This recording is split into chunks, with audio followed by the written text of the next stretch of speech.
Hello, hello les amis Sagittaires, ascendant Sagittaire, signe lunaire en Sagittaire. Bienvenue pour cette guidance. Aujourd'hui, nous regardons quelle pourrait être la bonne surprise qui vous attend en mai 2024. Alors bien sûr, je parle de mai, mais ce sont des énergies, donc ça peut parler à certains Sagittaires dès à présent, parler à d'autres au mois de mai et parler à d'autres, pourquoi pas, au début du mois de juin. Hein. Donc n'hésitez pas à revenir sur ce tirage si toutefois il ne vous parlait pas dès à présent. Je vous rappelle que de faire preuve de bon discernement, ce sont des tirages généraux qui ne peuvent pas parler à tous de la même façon. Vous prenez uniquement les messages qui vibrent avec ce que vous vivez actuellement et vous n'hésitez pas à adapter mon vocabulaire à votre situation. Je vous encourage comme d'habitude à regarder la vidéo de votre signe ascendant et de votre signe lunaire pour avoir des compléments d'informations et peut-être faire des recoupements pour avoir des messages plus précis. Voilà, on peut y aller avec l'énergie de cette bonne surprise qui vous attend. N'oubliez pas de liker, de partager et de vous abonner pour me soutenir et encourager l'algorithme à me mettre en lumière. Je vous en remercie. L'énergie qui vous accompagne, nous avons l'ermite. L'ermite, c'est celui qui cherche, qui réfléchit, qui va chercher au fond de lui certaines choses. Hein. Ici, c'est peut-être l'heure du bilan pour certains Sagittaires. Vous êtes en quête de quelque chose, en quête de sens, en quête de vous retrouver peut-être pour certains, hein, puisqu'ici on va chercher en soi quelque chose qui nous permet d'avancer. L'ermite, c'est aussi celui qui cherche des remèdes, des solutions. Vous attendez peut-être de mettre quelque chose en place ici avec cet ermite, quelque chose qui vous invite à actuellement marcher lentement mais sûrement. Cet ermite, il parle de prudence, il parle d'avancer avec beaucoup de maturité, de sagesse et de s'écouter, d'écouter en profondeur qui nous sommes pour justement pouvoir tirer les enseignements de notre vie, de notre parcours, regarder dans notre parcours ce qui nous a réussi, regarder dans notre parcours ce qui nous a fait échouer, ce qui ne nous a pas réussi et justement en tirer les leçons. Mais plus concrètement, ça peut parler d'une quête, d'une recherche que vous faites. Vous cherchez un boulot, vous cherchez des remèdes pour une situation, pour une maison, pour autre. Il pourrait y avoir des nouvelles de ce côté-là.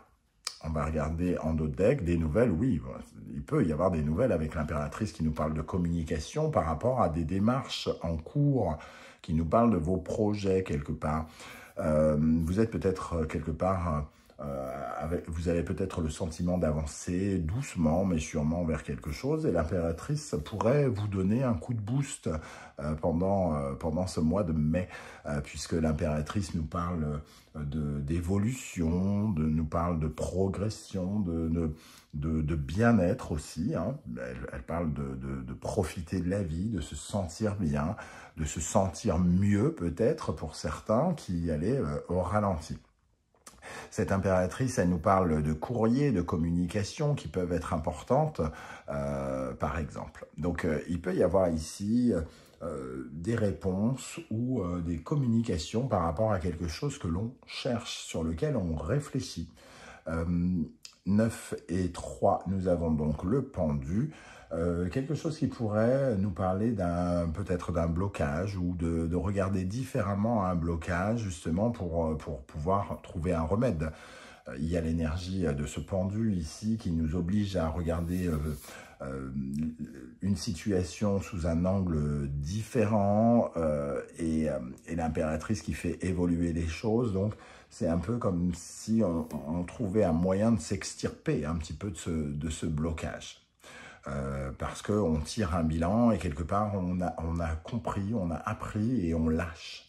On lâche quelque chose sur lequel on voulait absolument le contrôle et qui finalement, c'est un contrôle qui ne nous appartient pas. C'est quelque chose qui nous dépasse, qui est au-dessus de nous ou qui dépend d'autre chose ou d'une autre personne, par exemple.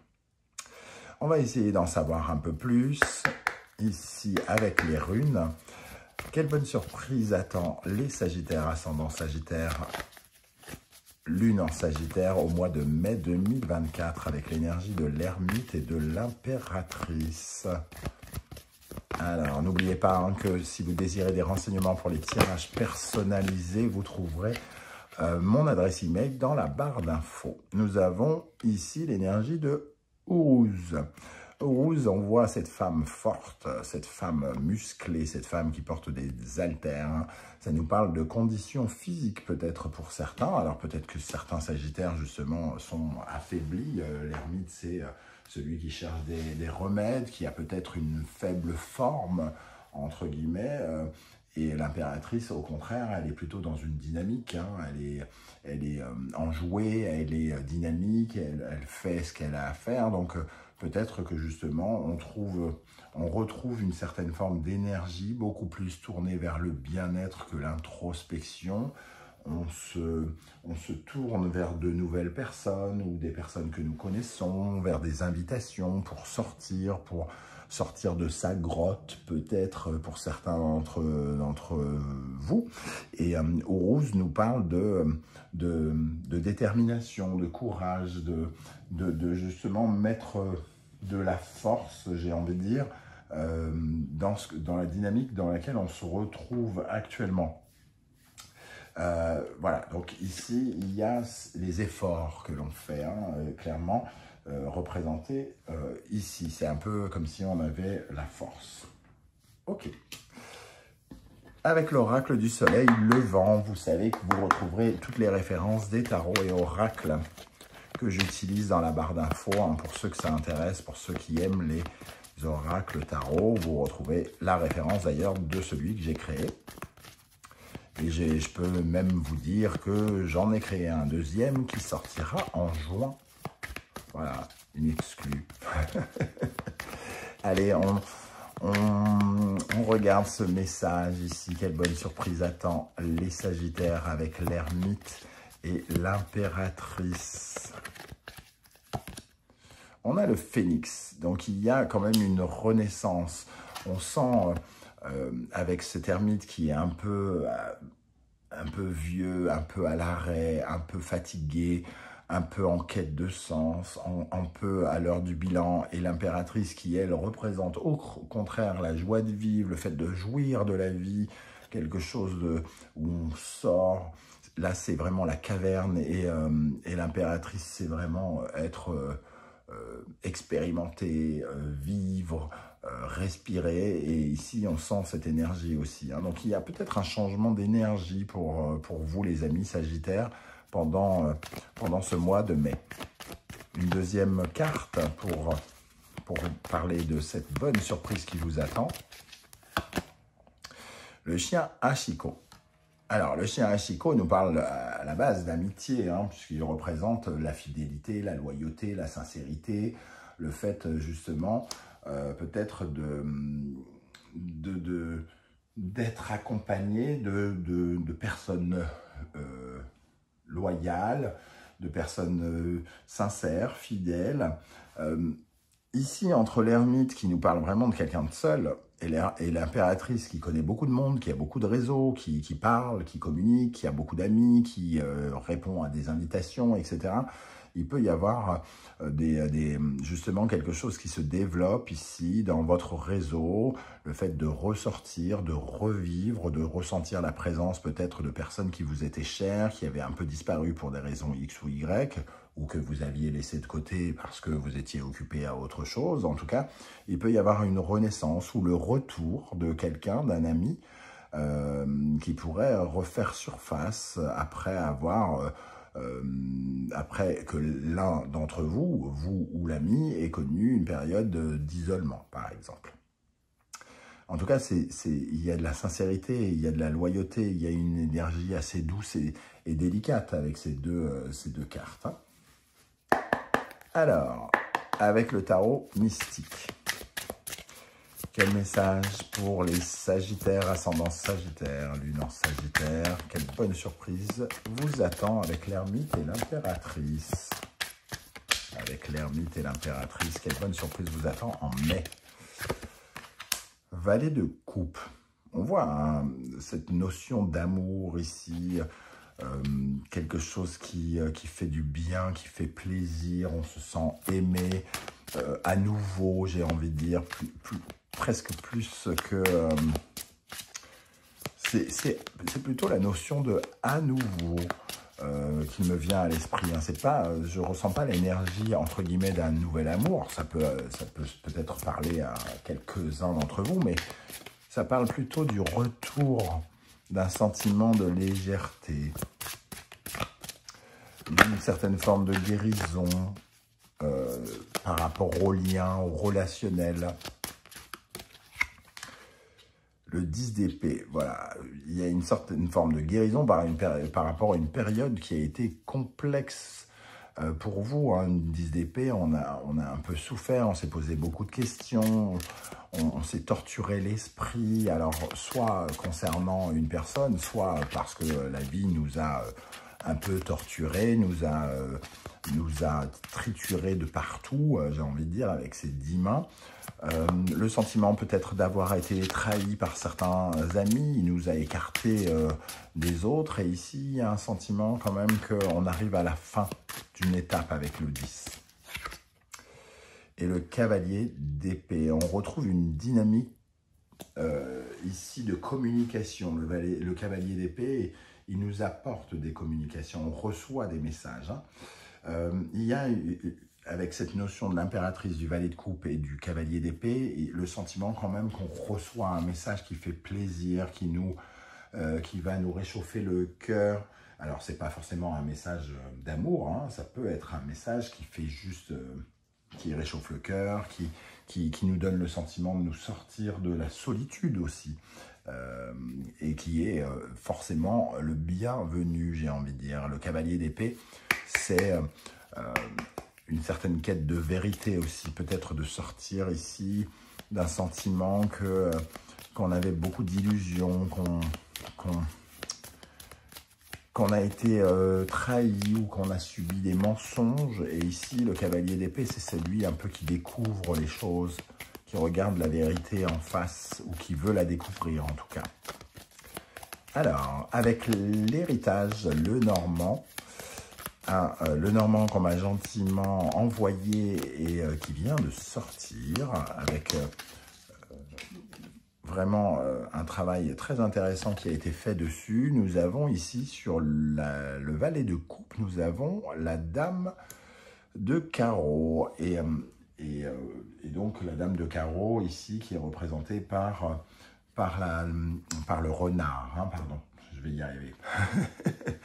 Avec cette dame de carreau, on nous parle d'indépendance, on nous parle de quelqu'un qui est dans une dynamique un peu de commerce, c'est-à-dire de plaire.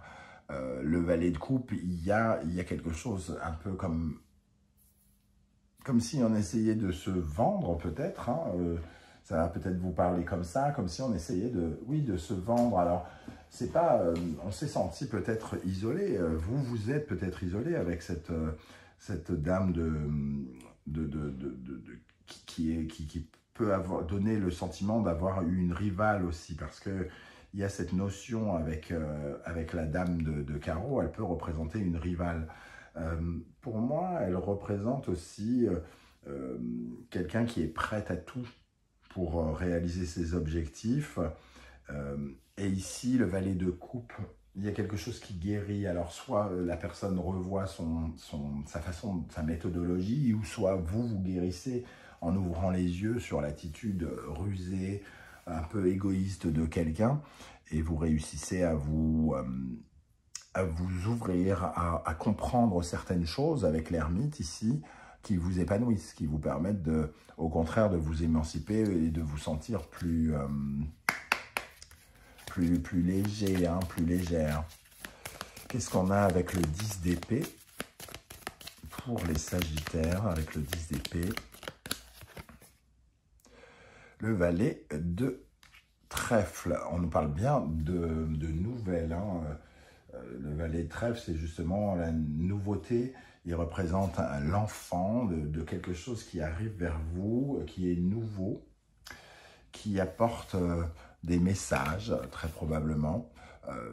On en parlait avec cette impératrice ici, des messages pour mettre fin à quelque chose peut-être qui a été douloureux, que vous avez mal vécu en tout cas.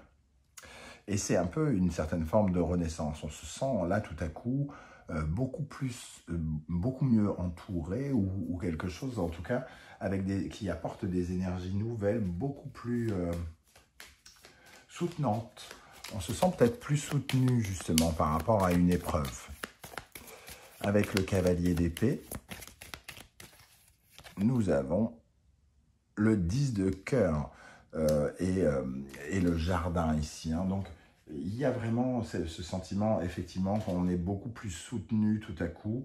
Alors, ça nous parle vraiment de vérité, comment dire, avec le cavalier d'épée, on a beaucoup plus de discernement, on prend des décisions peut-être beaucoup plus mûres, matures, qui vont dans le sens du cœur, qui nous réjouissent. Et avec le jardin, il y a quand même la dimension encore de l'espace du réseau, du relationnel, d'être avec des gens que l'on aime, peut-être prendre des décisions en faveur de personnes qu'on avait un peu laissées de côté, par exemple, hein, avec ce jardin qui représente justement voir du monde, sortir, expérimenter, répondre ici, le cavalier d'épée peut-être répondre à des invitations ou quelque chose qui vous permettrait en tout cas de ressortir, de reprofiter de la vie.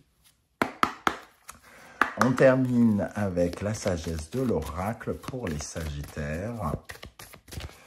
Quelle bonne surprise attend les Sagittaires en mai 2024. Heureux hasard. Donc on voit que si vous connaissiez finalement une situation un peu complexe, il y a quand même quelque chose qui vous porte chance ici. Il y a une réponse, voilà, les destinées. On a vraiment le sentiment qu'il y a, c'est un peu comme le retour d'une bonne étoile, le retour d'une personne qui vous porte chance, le retour d'une situation qui vous donne le sentiment, en tout cas, d'être clairement soutenu. Avec le heureux hasard et les destinées, c'est quelque chose auquel vous ne vous attendez peut-être pas, hein, qui représente vraiment les aléas de la vie, comme ça, qui tombent par hasard, qui revient, qui tombe du ciel quelque part. On a ce côté... il y a un tour de magie qui est fait, quelque chose qu'on ne s'attend pas, sur lequel on est peut-être un peu bloqué, se dénoue peut-être par une réponse ici, une communication qui vient vers nous et qui nous permet de nous libérer d'une situation qui était peut-être éreintante mentalement ici. Voilà comment je ressens ce tirage, les amis Sagittaires. Je ne sais pas du tout comment ça va vous parler. J'espère que vous serez, comme d'habitude, nombreux à venir commenter juste en dessous, en n'oubliant pas que vos commentaires sont très inspirants pour tous les autres Sagittaires qui les lisent. Hein. Si vous ne souhaitez pas étaler votre vie sur YouTube, vous laissez un petit émoticône ou un petit coucou ou un salut, hein, vous choisissez coucou ou salut ou autre, et juste pour dire que vous êtes passé par là et dire à l'algorithme de s'occuper de mon cas et de me mettre dans la lumière. Je vous en remercie, je vous remercie pour ce soutien, pour vos partages, pour vos demandes d'abonnement et vos likes qui sont extrêmement précieux pour la chaîne et pour moi. On se retrouve très très bientôt avec de nouvelles guidances. En attendant, prenez bien soin de vous les amis Sagittaires. Merci d'être là et à bientôt. Ciao, ciao.